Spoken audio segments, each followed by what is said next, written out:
अमेरिकी बॉम्बर ने ईरान के परमाणु ठिकानों पर घातक बॉम्बर से ऐसा हमला किया है जिसके बाद दावा किया जा रहा है कि ईरान का परमाणु शक्ति बनने का सपना चकनाचूर हो चुका है।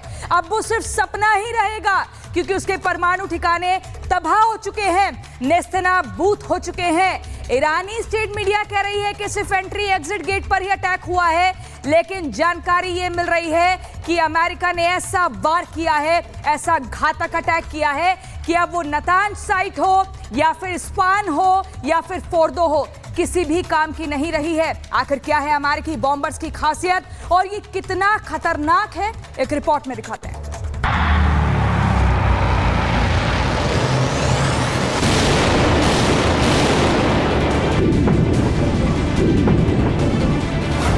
फोर्दो तबाह,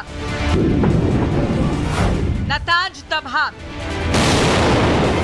इस्फहान तबाह। ये वो ठिकाने थे जहां से ईरान परमाणु शक्ति बनने की ओर कदम बढ़ा रहा था। दावा किया जा रहा था कि ईरान यहीं पर परमाणु हथियार तैयार कर रहा था, लेकिन अमेरिका ने इन तीनों ठिकानों पर ही हमला करके इसे नष्ट कर दिया। ईरान में जब अमेरिकी वायुसेना और नौसेना ने एंट्री ली तो कहर कुछ ऐसा बरपा, समंदर से उठी टॉम हॉक की लहर और आसमान से गिरे मौत के बम। पहला वॉर फोर्दो न्यूक्लियर फैसिलिटी पर, दूसरा निशाना नतांज की वो लैब जहां यूरेनियम का एनरिचमेंट होता था, और तीसरा अटैक हुआ इस्फहान की उस फैक्ट्री पर जहां ईंधन को हथियारों में बदला जाता था। डोनाल्ड ट्रंप ने ईरान को 2 हफ्ते का अल्टीमेटम दिया था, लेकिन अल्टीमेटम के 24 घंटे भी नहीं बीते और हमला कर दिया।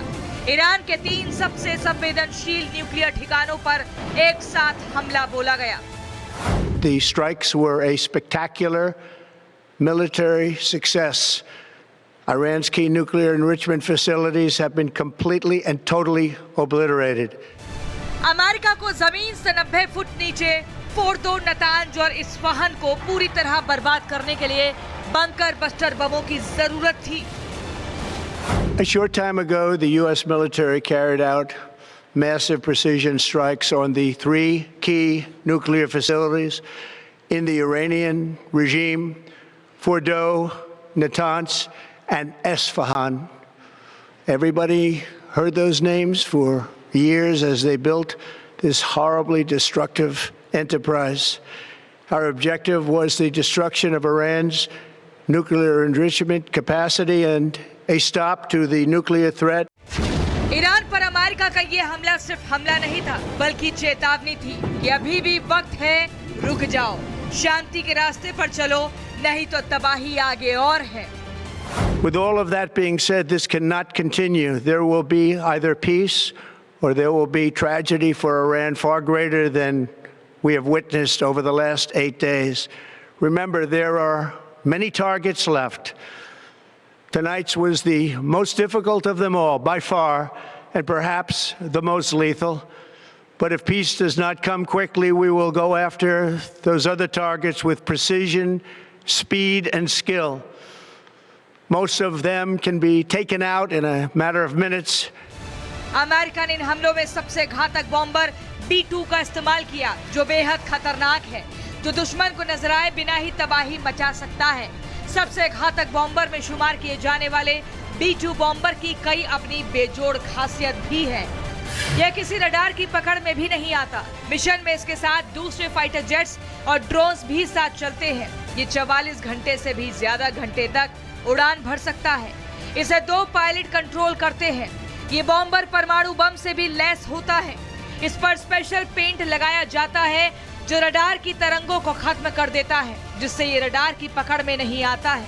ये बॉम्बर 15 किलोमीटर से ज्यादा की ऊंचाई तक उड़ान भरने में सक्षम है। इसके हर उड़ान से पहले इसके रखरखाव में महंगा खर्च आता है। इसकी उड़ान दुश्मन को सीधी चेतावनी देती है।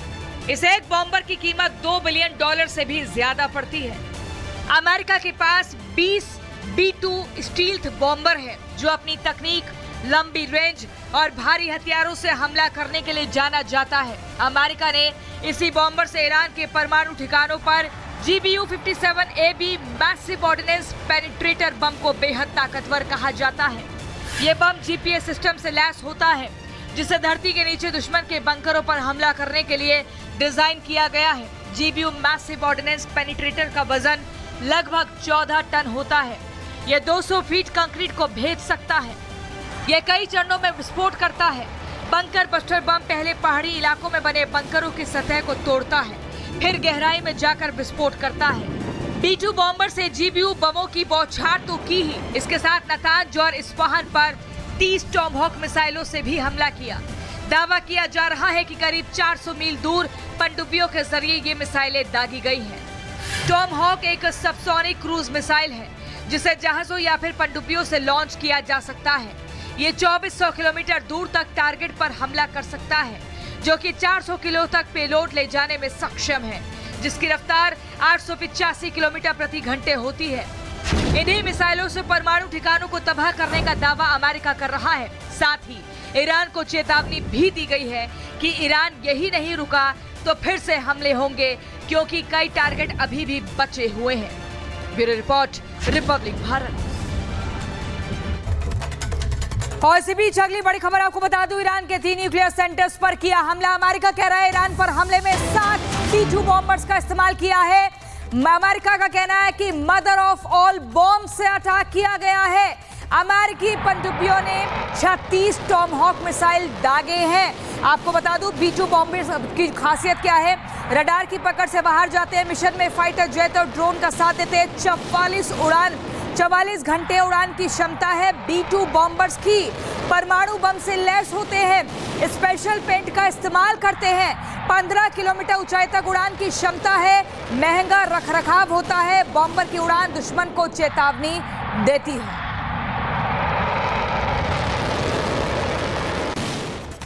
और इसी बीच एक और बड़ी खबर आपको बता दूं, प्रधानमंत्री नरेंद्र मोदी ने ईरानी राष्ट्रपति मसूद पेजेश्कियान से बात की है। पीएम मोदी ने तनाव बढ़ने पर चिंता भी जताई है। तत्काल तनाव कम करने की जरूरत है, पीएम मोदी ने कहा है।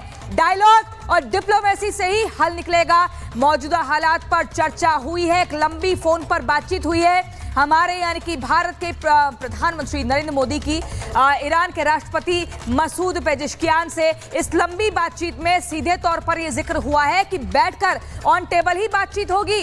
डिप्लोमेसी के जरिए ही कुछ निष्कर्ष निकलेगा। डायलॉग के जरिए ही ये युद्ध जो है उस पर विराम लगेगा। और ऐसे में ये बातचीत के बाद अब अगला कदम क्या होता है ये भी देखना होगा। मैं आपको बता दूं, अमेरिका ने ईरान के परमाणु ठिकानों पर जबरदस्त हमला किया, जिसके बाद ईरान भी गुस्से में है।